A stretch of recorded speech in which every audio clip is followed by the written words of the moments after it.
আমরা বাংলাদেশে বহুদিন দোয়া করেছি, আগামী তার দোয়া লাগবে না, দোয়ার সঙ্গে আমাদের হাতে লাঠি রাখা লাগবে। ধরে কথা ঠিক না?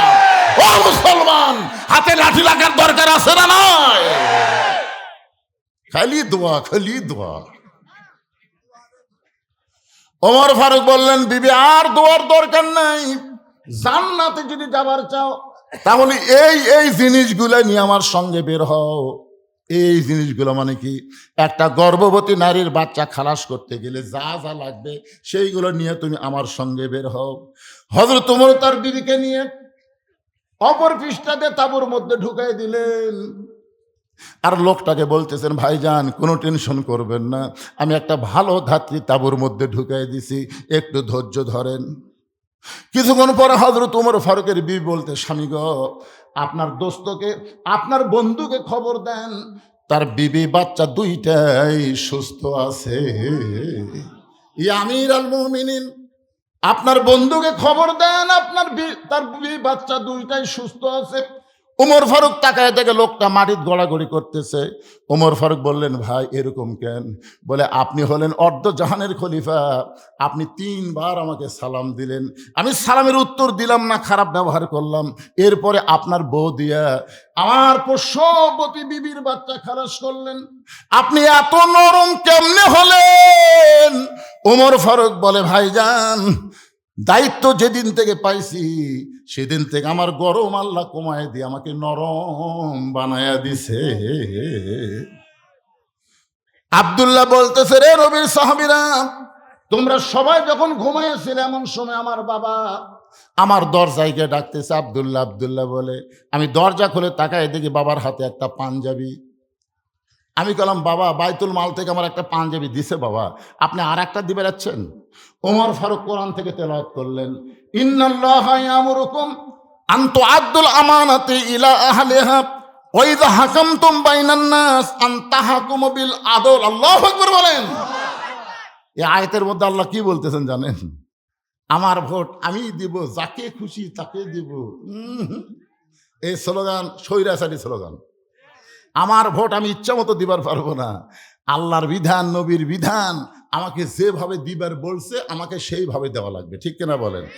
যাকে খুশি তাকে দেওয়া যাবে না। আয়াতের তাফসীর আমি একটু পরে আসতেছি, তবে যেটা বলে শোনেন। ওমর ফারুক বলে, আব্দুল্লাহ এই পাঞ্জাবি তোকে আমি দিবার আসিনি বাজান, এইটা আমার ভাগে পড়েছে। এখন বল, এত ছোট পাঞ্জাবি পরে যদি আগামীকাল খুতবা দেই, মুসল্লির নজর কিন্তু মুসল্লির দিকে না, মুসল্লির নজর হলো ইমামের দিকে।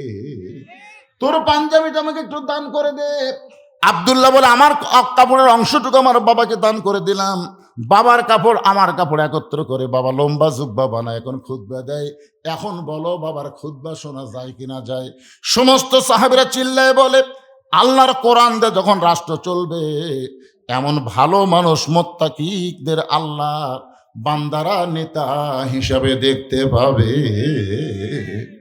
মেয়েটা বলতে যে, পথিক আমি 6 দিন হলো হযরত ওমরকে খুঁজতেছি, আর 1 দিনের মধ্যে যদি ওমরকে খুঁজে না পাই তাহলে আসল জায়গায় বিচার দিব। আমার কথা কি আপনাদের মনে আছে? ওমর ফারুক মেয়েটা কি বলছেন? তুমি যদি ওমরকে পাবার চাও রাষ্ট্রভবনে যাও, তুমি কোথায় যাও? গণভবনে যাও, সংসদ ভবনে যাও। উমর কি উঠ দুম্বা নাকি যে 2 পাহাড়ের মাঝখানে উমরকে খুঁজতেছ? মেয়েটা বলতেছে, পথিক আল্লাহর কোরআন যখন রাষ্ট্র চলবে তখন নেতা খোঁজা লাগবে না, বরং নেতারাই দুঃখী মানুষকে খুঁজে বেড়াবে। আপনারা বলেন তো, আল্লাহর কোরআন যখন বাংলাদেশ চলবে কোন গরিব মানুষ ধনীর বাড়ি যাওয়া লাগবে? বরং প্রত্যেকটা ধনীরা গরিবের দরজায় দরজায় ঘুরবে,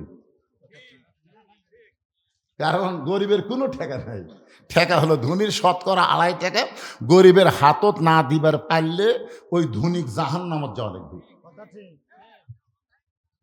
চিন্তা করছেন? এখন 1 ব্যাগ টাকা লিছে, 1 ব্যাগ টাকা জাকাতের টাকা নিয়ে গরিবের দরজার দরজা ঘুরতেছে। গরিব বলে, ভাই কি খবর? বলে, জাকাতের টাকা দিয়ে লাগবি রে, ইয়াকা নাবুদু ওয়া ইয়াকা নাস্তাইন, আল্লাহর গোলামি করে আল্লাহকে সাহায্য চাই, তোর জাকাতের টাকা আমার দরকার নাই। ওই 7 দিন ধরে ঘুরেছে, 7 দিন একটাও দরজা খোলেনি। মনের দুঃখে মাটিতে বসে বলতেছে, আল্লাহ কোরআন দিয়ে যখন রাষ্ট্র চলবি তখন ধনী হওয়ার চাইতে গরিব হয় ভালো। গরিব খেলে আরামে বসে আছে আর আমি পাগলার মতন ঘুরতেছি। একটা গরিবও টাকা নেয়, এখন কি করি? মনের দুঃখে মরুভূমিতে আছে, যায় দেখে একজন গাছের ছায়ে বস্তা মাথাতে ঘুম পাড়তেছে। ব্যাগ গেল মনে করতে একবারে 7 দিন পরে গরিব পাইছি রে, এই মনে করে দিছে সালাম, আসসালামু আলাইকুম। লোকটা বলে আলহামদুলিল্লাহ। ব্যাগ গেল বলে পাগলা রে, আমি তোরে সালাম দিলাম, তুই আলহামদুলিল্লাহ বলিস কেন? বলে 1 বস্তা টাকা নিয়ে 15 দিন হলে ঘুরতেছি ভাই, একটা গরিব নাই, তোকে দেখে গরিব মনে করে আল্লাহ শুকরিয়া আদায় করছি রে, এ টাকার বস্তা নিলে তো। ব্যাগ এলাকায় আমি ঘুরি 7 দিন, তুই ঘুরিস 15 দিন, তাহলে গরিব গেল। আল্লাহর কোরআন যখন বাংলাদেশ চলবে তখন সুদকে কবর দেওয়া হবে, যাকাত ভিত্তিক অর্থনীতি চালু হবে। আর যাকাত ভিত্তিক অর্থনীতি যখন চালু হবে আল্লাহ এই দেশের জন্য রহমত আর বরকতের দরজা খুলে দিবে। ধরে বলেন সুবহানাল্লাহ। মেয়েটা বলতেছে 6 দিনে হলো হযরত ওমরকে খুঁজতেছি, আর 1 দিনের মধ্যে যদি খুঁজে না পাই তাহলে আসল জায়গায় বিচার দিব। আপনারা বলেন তো আসল জায়গা কোনটা?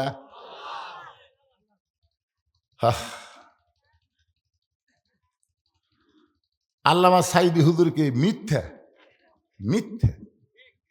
অন্যায় ভাবে 13 বছর জেলখানায় বন্দি করে রাখছে, অন্যায় ভাবে। আমরা সমস্ত বক্তারা তার জন্য দোয়া করলাম, দোয়ার কারণে হুজুর কিন্তু জেলখানার মধ্যেই সুস্থ। অথচ ভারতের ইশারায় তাকে জেলখানা থেকে বের করলো, অসুস্থর বাহানা করে হাসপাতাল নিয়ে যাচ্ছে। উনি যখন গাড়িতে চড়তেছিলেন, গাড়ি থেকে নামতেছিলেন, ওই সময় ওনার একটা হাসি আপনারা দেখছেন।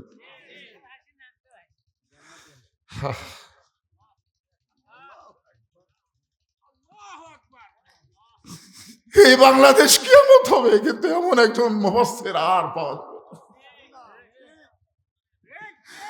এমন একটা হাসি দিল, হাসি দেওয়ার পরে লোকটাকে হাসপাতাল নিয়ে গেল, অন্যায় ভাবে তাকে পুশ করে হত্যা করা হলো।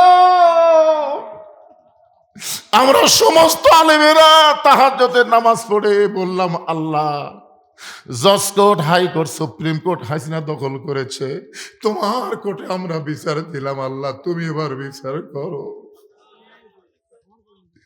আমাদের চোখের পানি আল্লাহর দরবারে কবুল হয়েছে। আগস্ট মাসে সাইদি হুজুর চলে গেল, পরের আগস্ট সাইদি হুজুর চলে যাওয়ার দিন আসার 10 দিন আগে আল্লাহ তাআলা হাসিনাকে বাংলাদেশ থেকে চোরের মতন পালায় দিল। ধরে বলেন কথা ঠিক কিনা? তো ইজ্জু মান তাশা অতুযিল্লু মান তাশা বিয়াদিকাল খায়র ইন্নাকা আলা কুল্লি শাইইন কাদির। আল্লাহর বান্দার একটু মনোযোগ দিয়ে শুনবেন।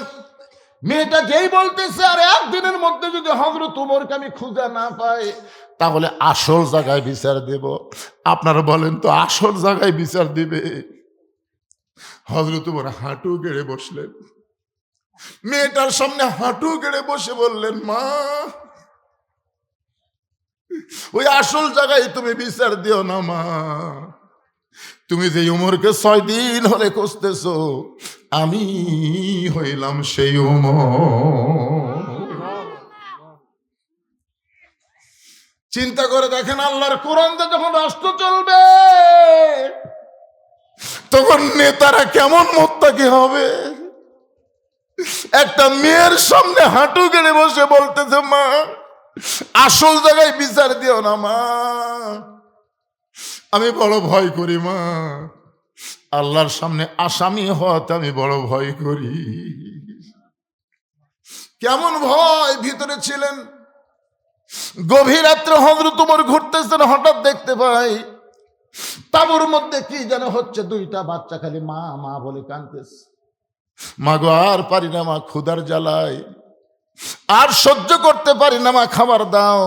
মা বলতেছে, বাবা একটু ধৈর্য ধরো, গোশত সিদ্ধ হলেই তোমাদের খাবার দিব, গোশত সিদ্ধ হলেই খাবার দিব। ওমর ফারুক চিন্তায় পড়ে গেলেন, দুম্বার গোস্ত হলে বড় জোর 8 ঘন্টা লাগবে, ওটের গোস্ত হলে 1 ঘন্টা লাগবে। এত রাত হয়ে গেল এখন পর্যন্ত গোস্ত সিদ্ধ হয় না। এই মায়ের অন্তরে কি সন্তানের দয়া মায়া নাই? ওমর ফারুক আর দূরে থাকতে পারলেন না, তাবুর নিকটে গিয়ে বললেন, মা, তোমার 2টা সন্তান ক্ষুধার জ্বালায় কান্দে, আর এখন পর্যন্ত তোমার গোস্ত সিদ্ধ হয় না। মেয়েটা বলে, পথিক, আমার বাড়ি হলো ইয়ামিন দেশে। আমি শুনতে পাইলাম হযরত ওমর অত্যন্ত ভালো মানুষ। আমি গতকাল বিকাল বেলায় আমার 2টি এতিম বাচ্চাকে নিয়ে ওমরের দরবারে যাওয়ার চাইছিলাম, কিন্তু এত পুরুষ মানুষের ভিড়, আমি একটা মহিলা হয়ে আমার এতিম বাচ্চাকে নিয়ে যেতে পারলাম না। আমি আজকে রাত্রেবেলা আমার 2টা বাচ্চাকে নিয়ে কোনো এক জায়গায় থাকার পর আগামীকাল সকালবেলা ওমরের দরবারে যাব। এই নিয়তে তাবু টাঙ্গায় আমার 2 বাচ্চাকে বুকের মধ্যে নিয়ে আমি ঘুমাবার চাই।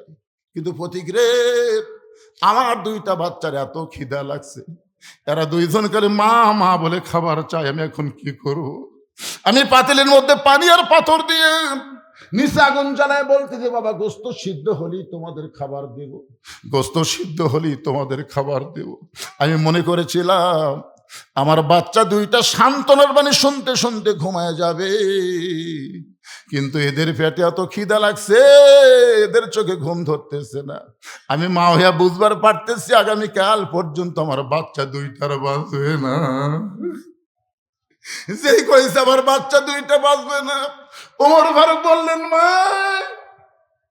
তুমি আর পানি আর পাথর সিদ্ধ না করে তুমি তোমার 2টা বাচ্চাকে বুকের মধ্যে নাও, মা, তুমি একটু ধৈর্য ধরো। এক দৌড়ে বাইতুল মালের দরজায় গেলেন। আসলাম, দরজা খুলে দে, দরজা খুলে দে, সবচাইতে খাবার বড় বস্তা আমার মাথায় উঠে দে। আসলাম মাথায় উঠে দে। আসলাম বলে, আমিরুল মুমিনিন, আপনি এত চোখের পানি ফেলে কাঁদতেছেন, বস্তা কোথায় দেওয়া লাগবে আমারে বলেন, আমি পৌঁছে দিব। ওমর ফারুক বলে, আসলাম রে, একজনের পাপের বোঝা আর একজন মাথায় নেয় না, দে আমার মাথায় উঠায় দে।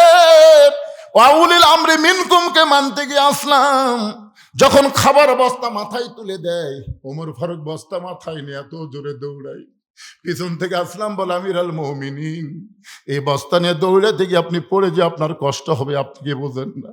ওমর ফারুক বলে, আসলাম রে, সময় মতো যদি বুঝবার না পারি তাহলে জাহান্নামের আগুন উমরকে পুড়ে ফেলবে। এক দৌড়ে তাবুর নিকটে গিয়ে বললেন, মা, তোমার 2টা সন্তান কি জীবিত আছে? মা, মেয়েটা বলতেছে এখনো জীবিত আছে। ওমর ফারুক বললেন, তাহলে রুটি আর হালুয়া তৈরি করো মা।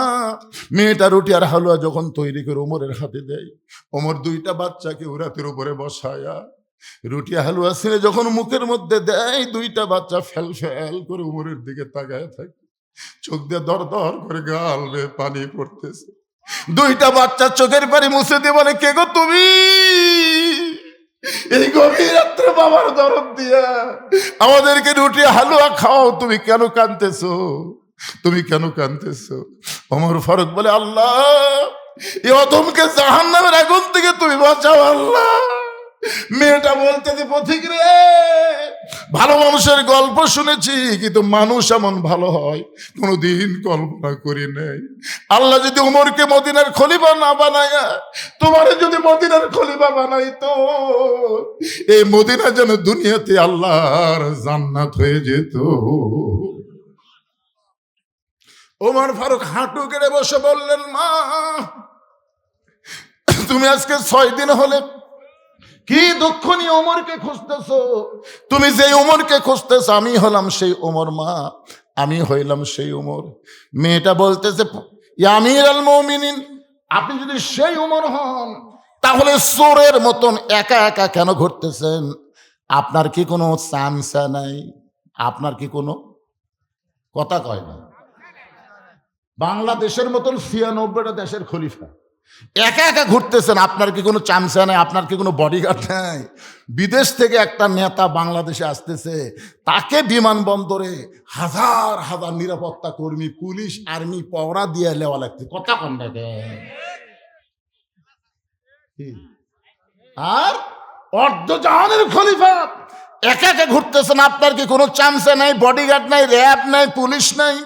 সঙ্গে সঙ্গে ওমর ফারুক আল্লাহর কোরআন থেকে তেলাওয়াত করলেন, ইন্নাল ইন্নামাল মুমিনুনা আল্লাযীনা ইযা যুকিরাল্লাহু ওয়াজিলাত কুলুবুহুম ওয়া ইযা তুলিয়াত আলাইহিম আয়াতুহু জাদাতুহুম ঈমানাও ওয়া আলা রাব্বিহিম ইয়াতাওয়াক্কালুন।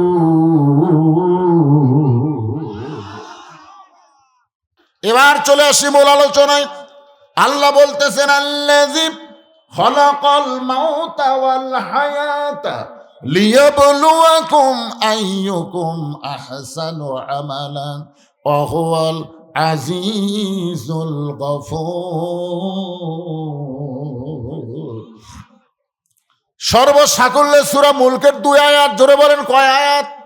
প্রথম আয়াত হচ্ছে তাবারাকাল্লাযী বিয়াদিহিল মুলক ওয়া হুয়া আলা কুল্লি শাইইন কাদির।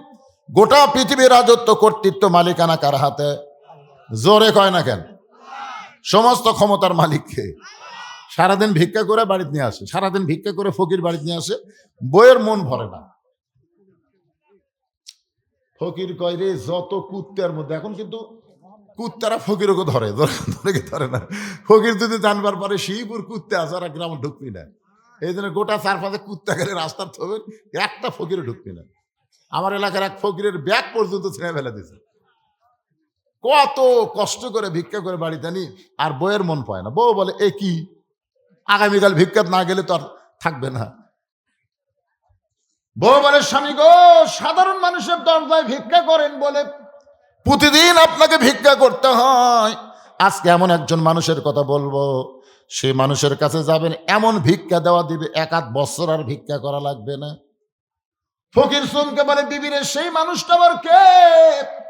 দার দরজায় ভিক্ষা করলে 1-8 বছর ভিক্ষা করা লাগবে। বউ বলে যদি সে দয়া করে তাহলে 1-8 বছর না, সারা জীবনও ভিক্ষা করা নাও লাগতে পারে। স্বামী গামছা মাজাত বান্ধা বলতে সেই মানুষটা কে রে? যাই এমন ভিক্ষা দেওয়া দিবে আর ভিক্ষা করা লাগবে না। বউ বলতেছে আপনি বাদশাহ শাহজাহানের নাম শোনেন নি? ফকির বলে শুনছি তো, তার কাছে যাবেন। এলা সাধারণ বাড়িতে কি করবেন? বইয়ের বুদ্ধি শুনে পরদিন বাদশাহ শাহজাহানের রাজ দরবারে গিয়ে দেখে বিশাল একটা দরজা একটা দারোয়ান লাঠি নিয়ে দাঁড়ায় আছে। এতদিন ফকির ভিক্ষা করছে কিন্তু দারোয়ান দেখেনি। জোরে কোন কি দেখেনি? কিন্তু আজকে দারোয়ান দেখতেছে তার হাতে আবার লাঠি। ফকির চিন্তা করে কি করব, বউ যখন কইছে দরজার দিকে যাই। বইয়ের কথা মতো ফকির যখন দরজার দিকে রওনা দিছে, এমন সময় দারোয়ান লাঠি তুলে বলতে যাই ফকির আর 1 ধাপ যদি সামনে আসিস লাঠি দেখ। ফকির বলতে ভাইজান তুমি লাঠি নিয়ে আমার কি করবা? বলে এটা বাদশাহ শাহজাহানের রাজ দরবারের দরজা। এই দরজা দিয়ে বাদশাহ শাহজাহানের উজির নাজির মন্ত্রী যারা, বাদশাহ শাহজাহানের খাস মানুষ যারা, তারাই শুধু প্রবেশ করতে পারে। তোর মতন ফকিরের প্রবেশ করার কোনো অধিকার। চিন্তা করে বউ যখন বুদ্ধি দিছে যাওয়াই লাগবে। এখন কি করবে? আল্লাহ কোরআনে বলেছেন উদউ ইলা সাবিলি রাব্বিকা বিল হিকমাহ। ডাইরেক্ট যখন কোনো কিছু না পারবা তখন হিকমত অবলম্বন করবা। ফকির এক দৌড়ে গিয়া দারোয়ানের 2টা পা খপ করে ধরে বলতে যে ভাইজান তুমিও যা আমিও তাই, আমি ভিক্ষা করে খাই আর তুমি দরজা পাহারা দিয়ে খাও, দেখো তো আমরা 2 জনের মধ্যে তফাৎ আছে। ফকির চোখের পানি দারোয়ানের পায়ে পড়েছে। দারোয়ানের মনটা নরম হয়ে বলতেছে ও ফকির ভাই, তোমার চোখের পানি দেখে আমি যদি দরজা খুলে দেই তুমি বাদশার কাছে যাইতে পারবা না, কারণ বাদশা পর্যন্ত পৌঁছতে গেলে আরো 15টা দরজা আছে। প্রত্যেকটা দরজায় একটা করে দারোয়ান লাঠি নিয়ে দাঁড়ায় আছে। আমি যদি দরজা খুলে দেই পরের দরজার দারোয়ান তো দরজা খুলবে না। ফকির বলতে যে তুমি শুধু খুলে দাও, পরের দরজার দারোয়ান দরজা খুলবে কি খুলবে না সেইটা আমার ব্যাপার। দারোয়ান ঠাট্টা করে দরজা খুলে দিয়েছে। ঠাট্টা বোঝেন না? ঠাট্টা করে দরজা খুলে দিতে পরে দারোয়ানের লাঠির বাড়ি খায়, এমনি বেটা চলে আসবে এই মনে করে প্রথম দরজার দারোয়ান যখন দরজা খুলে দেয়, ফকির দরজা ফাড়ি দিয়ে দেখে 100 গজ দূরে আর একটা দরজা। ওই দারোয়ান লাঠি তুলে বলতে দেয় এই ফকির ঢুকলা কেমনে, এই ফকির ঢুকলা কেমনে, কারণ এক দরজা ঢুকছে এই জন্য বলে এই ফকির ঢুকলা কেমনে। ফকির বলতে যে কেমনে ঢুকলাম যদি জানবার চাও তাহলে প্রথম দরজার দারোয়ানের কাছে যাও, ও আমার পরিচয় শুনে কাঁপতে কাঁপতে দরজা খুলে দিছে। এখন তুমি কি করবা কও? হায় রে, দারোয়ান মনে মনে চিন্তা করে, এর যদি পরিচয় না থাকবে তাহলে প্রথম দরজার দারোয়ান দরজা খুললো কেন? প্রথম দরজার দারোয়ান যখন দরজা খুলে দিয়েছে, নিশ্চয় এর চেহারা ফকিরের মতন হতে পারে, কিন্তু বেটা আসলে ফকির না, দরজা খুলে দিছে। দ্বিতীয় দরজা খুলে যখন তৃতীয় দরজা, একই কায়দায় সমস্ত দরজা খুলে ফকির রাজ দরবারে। ইমাম গাজ্জালী বলেছেন, মৃত্যুর দরজায় ঈমান নিয়ে কেউ যদি আজরাইলের সঙ্গে সাক্ষাৎ করতে পারে, ওই ব্যক্তির কবর বলো, হাসর বলো, মিজান বলো, পুলসিরাত বলো, আর কোনো দরজায় তাকে আটকানো হবে না।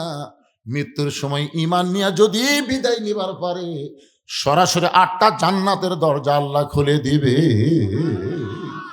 ফকির একেবারে রাজ দরবারে ঢুকে দেখে একজন মানুষ আসতেছে, ওটা হলো প্রধানমন্ত্রী, উজিরে আজম। ফকির কাকু চিনে? ফকির বলে, এই মিয়াই, তোকে বাদশাহ কুটিরে, তোদের বাদশাহ শাহজাহান কোথায়? উজির আজম চিন্তা করে, যেই মানুষটা বাদশার নাম ধরে এই মানুষটা সাধারণ কোনো মানুষ না। আমরা কোনোদিন শাহজাহান শব্দ উচ্চারণ করি নাই, আমরা সবাই বলি যে সম্রাট জাহাপনা, আর এই বেটা বলতেছে বাদশাহ শাহজাহান কোন জায়গায়? এতগুলো দরজা পাড়ি দিয়ে যখন ভিতরে ঢুকছে, এর চেহারা ফকিরের মতন হতে পারে, কিন্তু আসলে বেটা ফকির না। উজির আজম বলতেছে, বাবাজি, বাদশার সঙ্গে যদি দেখা করবার চান তাহলে ওই যে ছোট্ট ঘর, ওই ঘরের মধ্যে যান। বাদশাহ আপাতত রাজ দরবারে নাই, ওই ছোট্ট ঘরের মধ্যে ঢুকেছে। ফকির ঘরের কাছে গিয়ে দেখে দরজা বন্ধ, একটা জানালার পাল্লা খোলা। ওই পাল্লা দিয়ে তাকায় দেখে গোটা ঘরের মধ্যে শুধু একজন মাত্র মানুষ, 2 হাত উপর দিকে তুলে বলতেছে, ও বাদশার বাদশাহ, তোমার দরবারে আমি ফকির, আমি ফকির। ফকির বলে যখন বাদশাহ শাহজাহান কাঁদতেছে, এমন সময় ফকির বলে, আল্লাহ, জীবনে কত দরজায় ভিক্ষা করতে গেলাম, কোনো বাড়িওয়ালা কোনোদিন ফকির ফকির বলে কান্দে না, কিন্তু আজকে এই বেটা নিজকে ফকির বানায় তোমাকে বাদশাহ বানায় যদি কাঁদতে পারে, আর সেই কান্দার কারণে তুমি যদি মোগল রাজ্য তাকে দিবার পারো, তাহলে আমি ফকির আর কোনোদিন মানুষের দরজায় ভিক্ষা করব না। যদি কিছু চাইতে হয় তোমার কাছে ফকির হয়ে যাব। আপনারা বলেন তো, ভিতরে ঢুকে ফকিরের ঈমান বাড়িছে না কমিছে? আজকে আপনারা বেড়ে থাকবার চান কে? বাইরে থাকলে হবে না ভাইজান, এ কোরআনের ভিতরে ঢোকা লাগবে। ধরে কোন কার ভিতর? যখন আপনি পড়বেন তাবারাকাল্লাযী বিয়াদিহিল মুলক, তখন আপনার সাহস আল্লাহ এমন বাড়ায় দিবে, আরে পাগলা, আল্লাহ গানিয়ুন ওয়া আনতুমুল ফুকারা, দুনিয়ার সবাই হলো ফকির, একমাত্র ধনীকে। আরো জোরে, ধনীকে। ফকির ঈমান মজবুত করে বার হচ্ছে। বার হওয়ার সময় দারোয়ান বলতেছে, বাবাজি, বাদশার সাথে দেখা হচ্ছে? আপনারা বলেন তো, ভিক্ষা না ফেলে ফকির রাগ বেশি না কম? মানে এই দিকে বার হওয়ার সময় দারোয়ান, বাবাজি, বাদশার সঙ্গে কি আপনার দেখা হয়েছে? ফকির চিল্লে বলে, রে দারোয়ানের বাচ্চা, দারোয়ান খালি দরজা পাহারা দিয়ে খাস, ভিতরের খবর জানিস না? তোরা যাকে বাদশা বাদশা বলে পূজা করতেছিস, আমি নিজের চোখে দেখলাম বেটা ফকির হয়ে কান্দিছে। যারা বিএনপি করো, ও বিএনপির ভাইরা, শহীদ প্রেসিডেন্ট জিয়া রহমানকে যখন হত্যা করা হলো চিটাগাঙ্গের সার্কিট হাউসে, তখন তার কাছে কি পাওয়া গেল? একটা ব্রিফকেস পাওয়া গেছে। সবাই মনে করেছিল ব্রিফকেস ভর্তি হয়তো ডলার টলার, ব্যাংকের চেক টেক অনেক কিছু আছে, কিন্তু ব্রিফকেস খুলে দেখে ওই বাক্সের মধ্যে শুধু একটা কোরআন আর একটা জায়নামাজ ছাড়া কিছুই পাওয়া যায় নাই। তোমাদের নেতা যদি কোরআন জায়নামাজ নিয়ে ঘোরে আর তোমরা তাদের স্যামসা হয়ে, মানুষের রাজনীতি করা যাবে না, একমাত্র কোরআনকে কলিজার মধ্যে জায়গা দেওয়া লাগবে। জোরে কোন কথা ঠিক কথা বলে? কিসের অস্কার?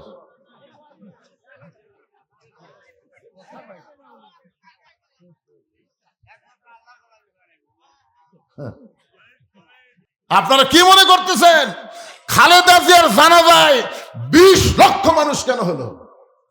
এক মেয়ে পলায়ে গেল, আর একজন বিদায় নেওয়ার পরে 20 লাখ মানুষ তার জানাজাই হলো। আপনার বলেন তো বেগম খালেদার সময় কোন আলেমের হাতে হাত করা পড়েছে? কথা কন না কেন পড়েছে?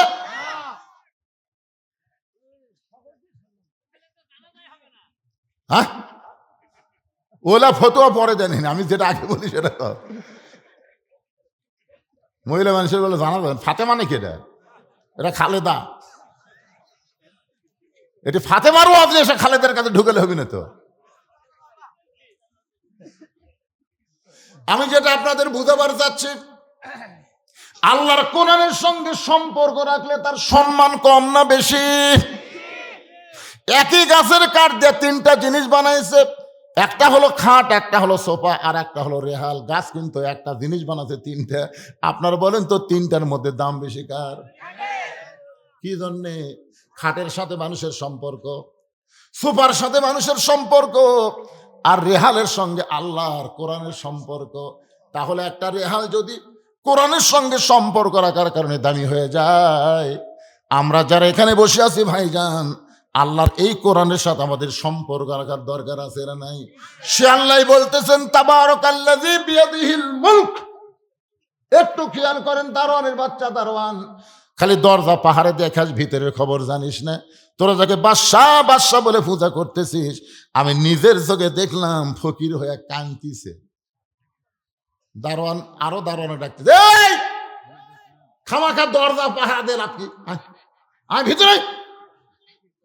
আমাকে ধোকা দিয়ে মৌলবাদী রাজাকার জিএমবি ঢুকছে রে।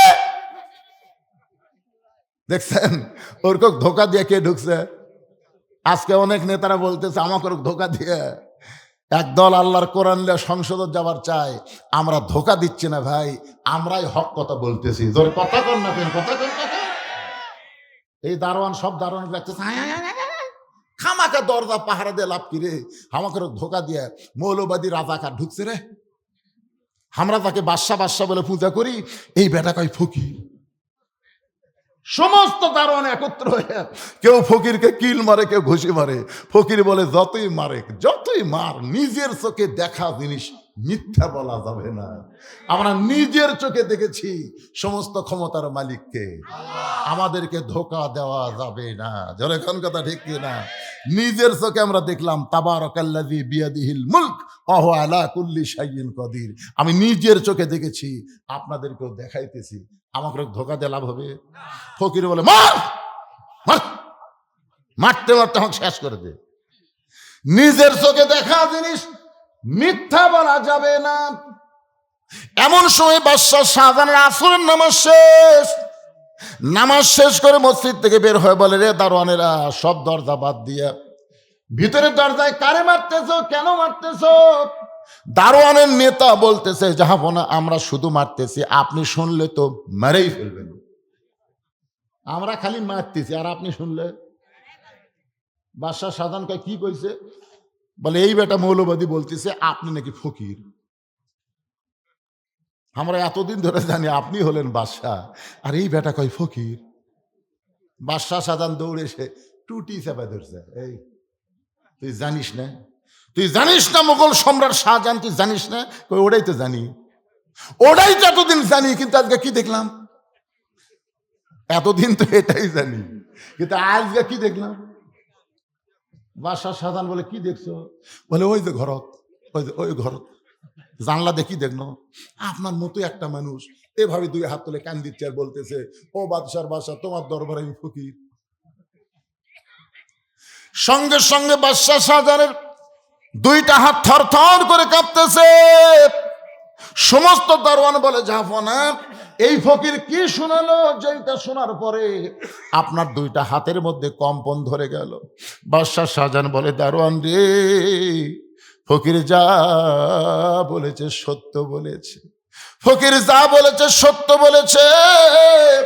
আসলে আমরা নামাজের মধ্যে থাকি যতক্ষণ, ফকির সাজি ততক্ষণ। নামাজ থেকে যখন বাইরে যাই, তখন নামাজের মধ্যে কি করলাম ওই কথাগুলো আর আমাদের মনেই নাই। এই জন্য ভাইজান আমরা তো নামাজ পড়তেছি, কোরআন শরীফের শোনেন, কোরআন শরীফের একটা জায়গায়ও নামাজ পড়ার কথা নেই। আমার এলাকার এক ভণ্ড এক মুয়াজ্জিনের কাছে, তুই যতই নামাজ পড় লাভ হবি না, কোরআন শরীফের মধ্যে নামাজের কথাই নাই রে, আর তুই খালি নামাজ পড়িস, আজান দেশ, তুই মানুষের ঘুম ভাঙ্গা দেশ। মুয়াজ্জিন আমাকে দেখায়, হুজুর এই সারা ভণ্ড কয় কোরআনে বলে নামাজ নাই, কোরআনে নাই হাদিসে নাই, ঠিক আছে তো হুজুর কোরআনে নামাজ হাদিসে নামাজের কথা আর নাই রে পাগল, আল্লাহ কোরআনে নামাজ না বলে সালাত করছে, তুই কি করছিস? হাই আল্লাহ সালাত করিস না, হয় এ বাবা এই তোমরা উঠলে কেন? তোমরা কি মনে করো এই কথাগুলো শোনা লাগবে পাগলা? তোর কে জন্যই তো আসবে, তোমাকে জন্যই তো আজ হচ্ছে পাগলা।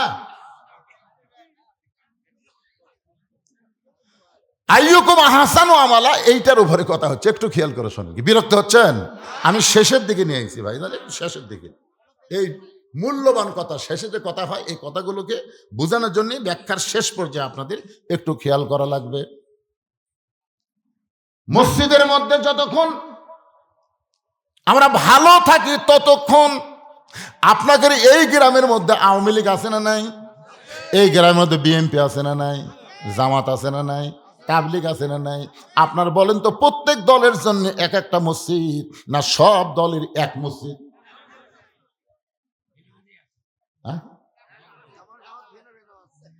আপনাকে কথা বল, এই শিবপুরের কথা বলতেছি, জোরে বলেন কয়টা? আওয়ামী লীগের মধ্যে যারা নামাজ পড়ে, বিএনপির মধ্যে যারা নামাজ পড়ে, তাবলিগ যারা নামাজ পড়ে, জামাত ইসলাম যারা নামাজ পড়ে, আজান দেওয়ার পরে তারা সবাই কোথায় যায়? মসজিদে যায়। আপনারা বলেন তো আওয়ামী লীগের জন্য যে দোয়া, বিএনপির জন্য কি একই দোয়া? সবাই এক দোয়া বলে মসজিদের মধ্যে ঢুকে, আগে সামনে কাতার পুরা করে, দ্বিতীয় কাতার, তৃতীয় কাতার, এইভাবে পুরা করে। এখন মসজিদের কাতার করবার যায়, দেখে গেছে আওয়ামী লীগ, বিএনপি আর জামাত, বুঝলেন, এরা তিনজন আবার এক জায়গা, মানে আওয়ামী লীগ, বিএনপি, জামাত।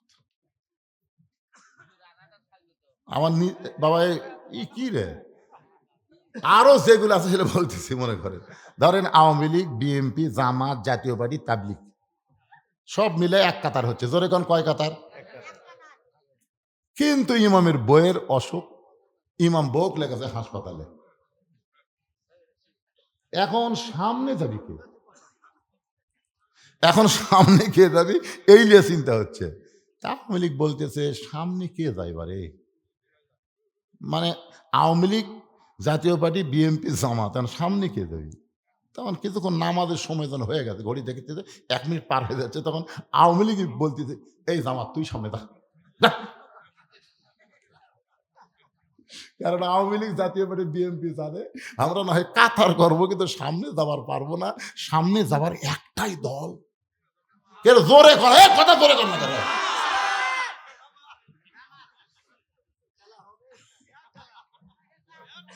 এখন জামাত ইসলাম সামনে দিলে জামাত ইসলাম বলতেছে ভাইজান আমি কিন্তু যুদ্ধ অপরাধী ভাই, তোমরাই কসো আমি যুদ্ধ অপরাধী, এ দেশের শত্রু, স্বাধীনতা বিরোধী ভাই, আমাকে সামনে দিয়ে নামাজ হবে। তখন বলতেছে পাগলা ওই কথাগুলা বাইরের কথা, তুই যে কথা বলতেছি এই কথাগুলো বাইরের কথা, ভিতরের কথা, আমরা সবাই ভাই ভাই, আমরা একসাথে জামাত করতে চাই। ও বাবা ভালো জায়গা তোমরা জামাত করবে, আর বাইরে এসে তোমরা কি? এই জন্য আল্লাহ বলেছেন উদখুলু ফিস সিলমি কাফা, পুরোপুরি ভাবে ইসলামের মধ্যে ঢুকতে হবে, বাইরে থাকা যাবে না। আমার কথা কি বুঝতেছেন? বাইরে থাকা যাবে? ফকির ফকির বাদশাহ ফকির দেখছে কি বাইরে থাকে না ভিতরে ঢুকে? আজকে কোরআনের ভিতরে আসেন, ইসলামের ভিতরে আসেন, ইসলামকে নিয়ে, কোরআনকে নিয়ে জায়গা মতো যাওয়ার চেষ্টা করেন, ইনশাআল্লাহ এই বাংলাদেশ এরকম থাকবে না, একদিন একটা নতুন সুন্দর বাংলাদেশ আমরা পেয়ে যাবো। ধরে কোন কথা ঠিক কিনা? সারা জীবন শুধু কোরআনের ওয়াজ শুনবো না, বাস্তবে আল্লাহর কোরআনকে গ্রহণ করে কোরআনের বিজয় আমরা দেখতে চাই। কারা কারা দেখতে চান দুই হাত তুলে আমার আল্লাহকে দেখান। লিল্লাহে তাকবীর। আল কোরআনের আলো, কোরআন হাদিস যেখানে, দুনিয়ার মুসলমান লিল্লাহে তাকবীর, আলহামদুলিল্লাহ, আমাদেরকে ফজরের নামাজ পড়া লাগবে। হ্যাঁ, ইনশাল্লাহ আমরা সবাই ইস্তিগফার পড়ে দোয়া হবে এখন। আস্তাগফিরুল্লাহ রাব্বি মিন কুল্লি জামবি ওয়া আতুবু ইলাইহি লা হাওলা ওয়ালা কুওয়াতা ইল্লা বিল্লাহিল আলিয়্যিল আযীম। আল্লাহুম্মা আমিন। আল্লাহুম্মা আনতাস সালাম ওয়া মিনকাস সালাম তাবারাকতা ইয়া যাল জালালি ওয়াল ইকরাম। মাবুদ, কঠিন শীতের ভিতরে আরামের বাড়ি ঘুমকে বাদ দিয়ে ল্যাপতোষকের মহব্বত কলিজা থেকে বের করে এই জান্নাতের বাগানে বসে বসে কোরআন হাদিস আলোচনা শোনার শেষে আমি গুনাহগারের সঙ্গে রহমতের দরজায় ফকির হয়ে দোকানে হাত তুলেছি। আল্লাহ, মেহেরবানি করে আজকের মাহফিল আমাদের সকলের হেদায়েতের জন্য, নাজাতের জন্য, জান্নাতের জন্য কবুল করে নাও। এই মাহফিলের শুরু থেকে শেষ পর্যন্ত যত আলোচনা হয়েছে আল্লাহ, এর মধ্যে যদি ত্রুটি হয়, ভুল হয়, মাফ করে দাও। এর যা হাদিয়া মঞ্জুর করো, সোনার মদিনায় নবী পাকের রওজা মোবারকে কবুল করে নাও। আয় আল্লাহ, তোমার বান্দারা বড় কষ্ট করে মেহনত করে আজকের এই জান্নাতের বাগান লাগাইছে। আল্লাহ, তোমার ঘরকে উন্নতি করার জন্য, আল্লাহ তোমার মহব্বতে তোমার ঘরে যারা দান করেছে, যতটুকু করলো এই দানগুলোকে জান্নাতের বিনিময় হিসাবে কবুল করে নাও। আমার সম্মানিত মা বোনদেরকে আবেদা সালিহা পর্দানিশি কবুল করো। আমি অসুস্থ, আমার মতো অসুস্থ অবস্থায় যারা হাত তুলেছে সবাইকে সুস্থতার নিয়ামত দান করে দাও। মাবুদ, আজকের মাহফিলের সম্মানিত সভাপতিকে আল্লাহ তুমি কবুল করো, সহসভাপতিকে আল্লাহ তুমি কবুল করো, প্রধান অতিথিকে আল্লাহ তুমি কবুল করো, প্রধান মেহমানকে কবুল করো, আমন্ত্রিত অতিথিদের আল্লাহ তুমি কবুল করো, আলেমদেরকে কবুল করো, হাফেজদের কবুল করো, ইমামদের কবুল করো, মুয়াজ্জিনদের কবুল করো, হাদিস সাহেবদের কবুল করো, মুরব্বীদের কবুল করো, যুবকদেরকে কবুল করো, কচি কাঁচা বাচ্চাদের কবুল করো, সম্মানিত মা বোনদেরকে আল্লাহ তুমি কবুল করো। শুধু কোরআন শুনবো না, বাস্তবে বাংলাদেশে আমরা কোরআনকে দেখতে চাই, এমন একটা পরিবেশ, সুন্দর আমল আমাদেরকে করার তৌফিক দিয়া দিও আল্লাহ। আমি গুনাহগার বলে দোয়া ফিরে দিও না আল্লাহ। এতগুলো মানুষের মধ্যে যার দুই কারাত পছন্দ হয়, সেই দুইটা হাতের ওসিলায় আজকের মাহফিলকে কবুল করো। মসজিদ কমিটির সভাপতি, মসজিদ কমিটির সহসভাপতি, মসজিদ কমিটির সেক্রেটারি, মসজিদের কেশিয়ার, মসজিদের ইমাম, মসজিদের খতিব, মসজিদের মুয়াজ্জিন, মসজিদের মুসল্লি, সকলকেই আল্লাহ তুমি কবুল করে মৃত্যুর সময় আমাদের জবানে তুমি জারি করে দিও লা ইলাহা ইল্লাল্লাহু মুহাম্মাদুর রাসূলুল্লাহ সাল্লাল্লাহু আলাইহি সাল্লাম।